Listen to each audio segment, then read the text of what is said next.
Hi everyone, in front of me I've got a Redmi A5 and let me share with you how to change the wallpaper on this device. So let's begin with opening the settings, and here we have to scroll and find the themes. Let's tap on it. So as you can see, we will immediately be transferred to this wallpaper section. So here we've got pre-installed wallpapers from which we can choose.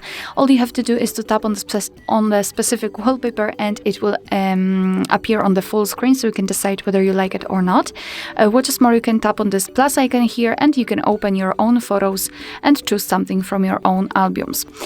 So after choosing the wallpaper, simply tap on set as wallpaper, and now you can decide where you want to set it, so as a lock screen or both, so home screen and lock screen. So let me choose this option. Now we can go back, and as you can see, the wallpaper has been played successfully.